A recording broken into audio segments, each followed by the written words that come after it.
कल्पना जी निष्क्रिय रही है। कांग्रेस 7 दिन की है। बार बार वो बॉल घुमाते हैं, ये बॉल अब घूमने वाली नहीं है। सरकार रिपीट होगी, कांग्रेस रिपीट होगी, पूर्ण बहुमत से बीजेपी आनी चाहिए और उसके वोट देंगे और उसको जिताएंगे। भाई पहले तो मोहन सिंह थे तो उनको देते, पर बीजेपी को देंगे, समर्थन उनको ही है। स्वागत है आपका राजस्थान कवरेज में और हम विधानसभा दर विधानसभा घूम रहे हैं।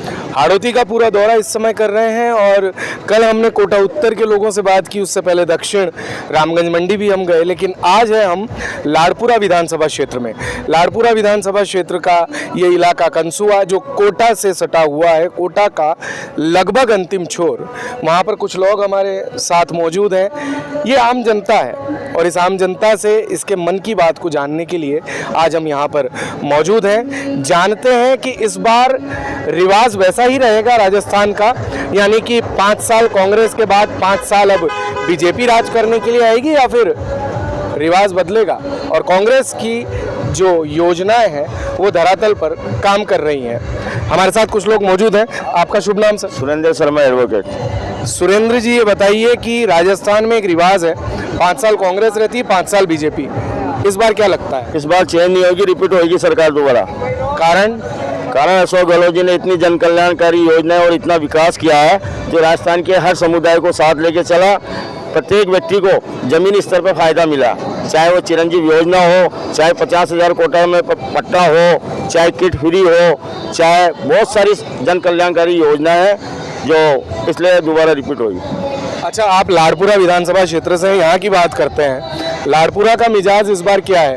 क्योंकि कांग्रेस ने फिर से उस प्रत्याशी पर भरोसा जताया है जो 3 बार यहाँ से चुनाव हार चुके हैं। मतलब व्यक्तिगत तौर पर खुद 2 बार आ रहे हैं, लेकिन उनकी वाइफ भी 1 बार चुनाव हारी है और पिछली बार तो उनकी जीत 20,000 से भी ऊपर चली गई थी।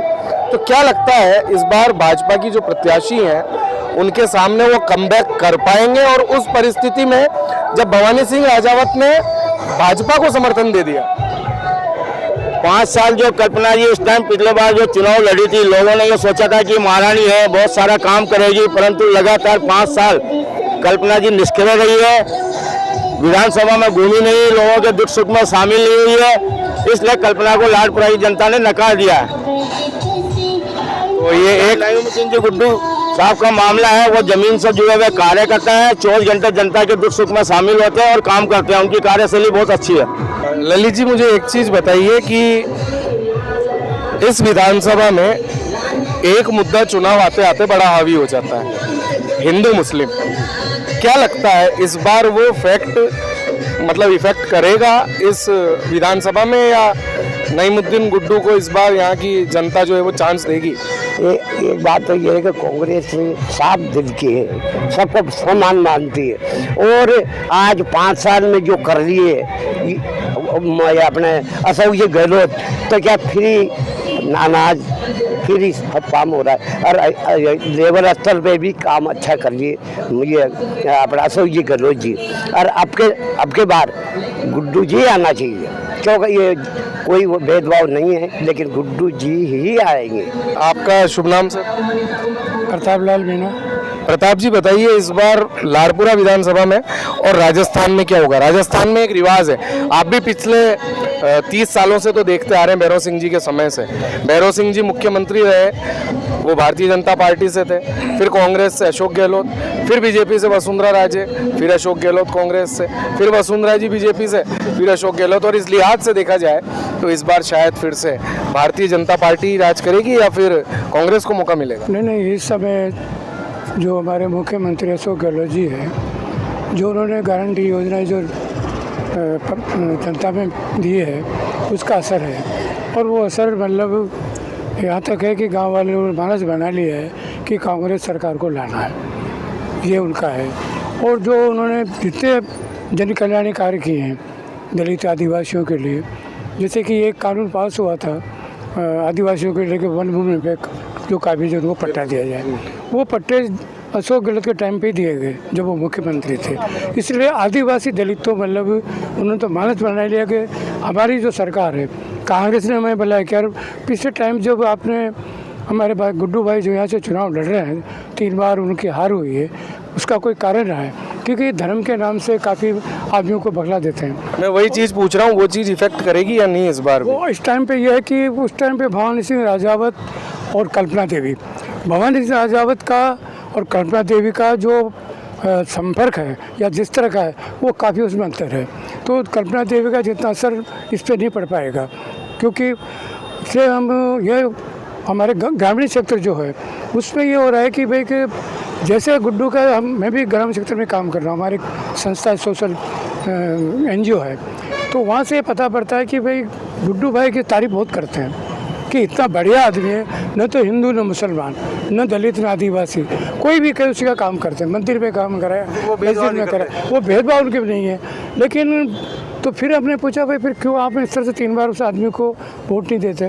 तो उनका कहना ये है कि साहब हम गांव से इतना नहीं है जितना शहरी क्षेत्र से है। तो ये मेरे पास भी रिपोर्ट आई थी, तो मैंने हमारे कार्यकर्ताओं से भी कहा कि भाई जितने वार्ड लाडपुरा के अर्बन एरियाज में है, शहरी क्षेत्र में है, उस पर कार्यकर्ताओं को जोर डालना। मतलब आप कांग्रेस से जुड़े हुए हैं? जी, कांग्रेस से तो शुरू से हैं हम, उसमें कोई दिक्कत नहीं है। यहाँ पे हवा जो है अशोक गहलोत साहब की चल रही है, और जनता माने इतना मतलब अच्छा माहौल बना करके बैठी है। घर में शक्कर राशन चल रहा है, मतलब बहुत बढ़िया योजना चाहिए। और 5 योजना और चल रही, अभी 10,000 की 10,000 योजना उन्होंने ईयरली जो वुमेन को दी है, तो वही बहुत अच्छी बात है। और रही बात हिंदू मुस्लिम, जैसे आपने क्वेश्चन किया था इनसे, तो ये बात अब पढ़े लिखे नौजवान समझ चुके हैं। इस तरीके की राजनीति करने, आज ये मेरा भाई है, ये सब कुछ ये मेरे मोहल्ले में रहते हैं, आज हमारे तो कोई झगड़ा हुआ नहीं। तो ये इनकी ये जो पॉलिटिक्स जो खेलते हैं मोदी साहब आ करके बार बार बॉल घुमाते हैं, ये बॉल अब घूमने वाली नहीं है। लाडपुरा विधानसभा के एक और इलाके में अब हम पहुंच चुके हैं और लोगों से जानते हैं कि उनका क्या कुछ रुझान है इस चुनाव को लेकर के। और हमारे साथ कुछ लोग मौजूद हैं। कहाँ के रहने वाले हो भाई साहब? प्रेमनगर जी, जो लाडपुरा विधानसभा में पड़ता है। आपका शुभ नाम? सत्येंद्र सिंह जादौन। क्या करते हो जादौन साहब? कुछ भी नहीं करते, छोटा मोटा काम कर लेते हैं, जैसे कुछ मजदूरी कर लेते हैं भाई साहब। अच्छा, मजदूरी करते हो। अच्छा, ये बताइए कि राजस्थान में एक रिवाज है, 5 साल बीजेपी रहती है और 5 साल कांग्रेस जी। इस बार क्या लगता है आपको, वो रिवाज बरकरार रहेगा, यानी कि बीजेपी आएगी? रहेगा या बीजेपी आएगी, पूर्ण बहुमत से बीजेपी की सरकार आएगी राजस्थान में। अच्छा। और हमारे करुणा देवी जी जीतेगी लाडपुरा क्षेत्र विधानसभा क्षेत्र से, क्योंकि कांग्रेस सरकार में क्या है, पिछले भी हमारे प्रेमनगर औद्योगिक क्षेत्र के ऐसे कई राशन कार्ड पड़े हुए हैं, 5 साल से अभी तक भी चालू नहीं हो पा रहे वो। और हमारे यहाँ अगर इसका जो जनगणना करे तो यहाँ पर अमीरों के जो BPL कार्ड बने हुए हैं, गरीबों के राशन कार्ड भी चालू नहीं है अभी तक, विधारे वाली सरकार में। अच्छा। और कई महिलाएं ऐसी भी हैं जिसकी अभी 7-8 महीने 9 महीने से पेंशन भी नहीं आ रही, वो भी बंद हो चुकी है। और कहते हैं ये लोग हमारे संजीवनी बीमा योजना चल रहा है, ये चल रहा, मगर वहाँ जाके देखते तो वहाँ पहले पैसे जमा कराते हैं, उसके बाद में अस्पताल में भी एडमिट करते हैं। खाएगी इनकी योजना खाएंगे। अब तो पूर्ण बहुमत से बीजेपी आनी चाहिए और उसके वोट देंगे और उसको जिताएंगे मोदी जी। आपका शुभ नाम? हमारा नाम भीम सिंह है, शुभ नाम। आपसे भी यही सवाल, क्या लगता है? बीजेपी आना चाहिए फुल मतों से। गरीबों को किसी का राशन चालू नहीं है, किसी का रोड नहीं है, रोड पे लाइटें नहीं है। मैं खेड़ा जगपुरा से हूँ, मेरा नाम भीम सिंह है। ये कहाँ, कौन सी विधानसभा में? लाडपुरा विधानसभा, कल्पना देवी से ही है, जगपुरा रहता हूँ, मेरा निवास वहाँ से है। पहले मैं रंगबाड़ी निवास करता था, भवानी सिंह जी के समर्थन में था पहले, और अभी मैं कल्पना जी के समर्थन से हूँ लाडपुरा सेक्टर से। और बारी बारी मतों से वही विजय होना चाहिए। आपका शुभ नाम भैया? पूरन नाम है भैया मेरा, पूरन नाम है पूरन। पूरन जी, आप क्या सोचते हो? देख लो बीजेपी बनना चाहिए अपने हिसाब से, यार क्या है, बीजेपी आनी चाहिए। चलिए, और भी लोग हैं, उनसे बातचीत करते हैं। आपका शुभ नाम सर? कंवर सिंह। कंवर जी, कहाँ के रहने वाले? रायपुरा, लाडपुरा विधानसभा। आपका क्या सोचना है इस बार? बीजेपी है तो भाई, पहले तो मोहन सिंह थे तो उनको देते, पर बीजेपी को देंगे, समर्थन उनको ही है, बीजेपी को, यही बात है। अगर भवानी सिंह जी मतलब रहते तो उन्हें समर्थन देते? उनको समर्थन देते, ये वोट मोहन सिंह जी के। ये एक इंटरेस्टिंग चीज़ है कि अगर भवानी सिंह राजावत मैदान में होते तो उनका भी अपना जनाधार था जो उनके साथ होता। और इनका दावा है कि अगर अब भवानी सिंह जी ने समर्थन दिया है कल्पना देवी को, तो उसका फ़ायदा कल्पना देवी को मिलेगा। आपका शुभ नाम सर? दुर्गेंद्र सिंह राजावत। कहाँ के रहने वाले सर? क्या लगता है, सरकार रिपीट होगी? सरकार रिपीट होगी? क्यों लगता है आपको सरकार रिपीट होगी? इसलिए रिपीट होगी क्योंकि अच्छे योजनाएं चला रखी है गहलोत जी ने, जो पूरे भारत में जो बीमा की योजना है 25 लाख की, वो किसी भी स्टेट में नहीं है।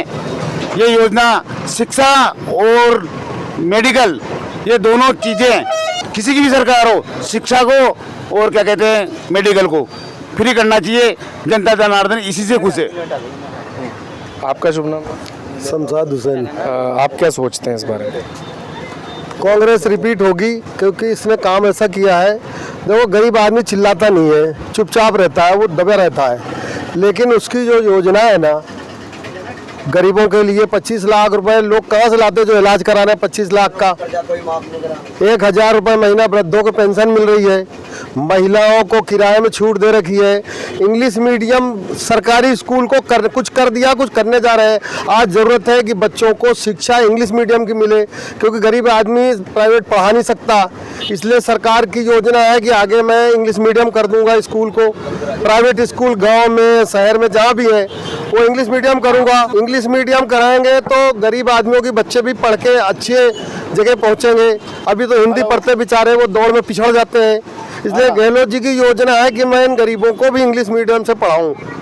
8 रुपए में हर आदमी को खाना चौराहे पे मिल रहा है, भूखा आदमी हो 8 रुपए ले जाए और खाना खा ले, इलाज मिल रहा, खाना मिल रहा है, शिक्षा मिल रही है, लोगों को वृद्धों को पेंशन मिल रही है, महिलाओं को मुफ्त आधा किराया मिल रहा है। अब और ज़्यादा क्या योजना लाए, जितना योजना खूब दे रहा है, गरीब आदमियों के लिए इससे भलाई है। चलिए ये सब चीज़ें तो आपने कही, लेकिन इसके परिप्रेक्ष्य में कहीं सरकारों को ये प्रयास नहीं करना चाहिए कि रोजगार लेकर के आए, ताकि व्यक्ति को 8 रुपए का भोजन नहीं देना पड़े, उसको रोजगार मिल जाए तो वो इतना सक्षम हो जाए कि खुद।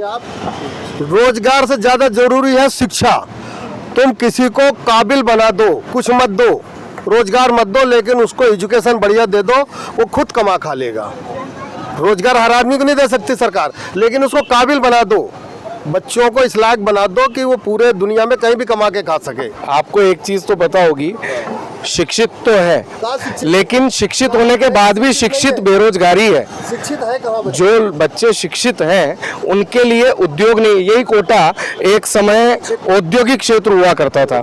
आज अगर एजुकेशन हब ना हो कोटा तो लोगों के पास रोजगार नहीं है। ये भी बात आपकी सही है, तो नेताओं को क्या रोजगार के ऊपर ध्यान नहीं देना चाहिए? रोजगार पे ध्यान देना चाहिए, रोजगार भी लोगों को मिलना चाहिए। रोजगार से जिंदा है आदमी, रोजगार नहीं है तो रोटी कैसे खाएगा? इस बार जो कोटा के जनप्रतिनिधि जीते हैं, चाहे वो कांग्रेस के जीते या बीजेपी के जीते, क्या उनके लिए रोजगार मुद्दा नहीं होना चाहिए? क्या उद्योग स्थापित नहीं होना चाहिए? मुद्दा होना चाहिए, बिल्कुल मुद्दा होना चाहिए। रोजगार, रोजगार भी जरूरी है। नए बच्चे घूम रहे हैं बेरोजगार, उनको भी रोजगार मिलना चाहिए। ये थोड़ा सा आगे चलते हैं तो जेके की फैक्ट्री आती है, बंद हो रही है, बंद हो गई। किसी ने प्रयास नहीं किया, यहाँ नेताओं ने प्रयास नहीं किया।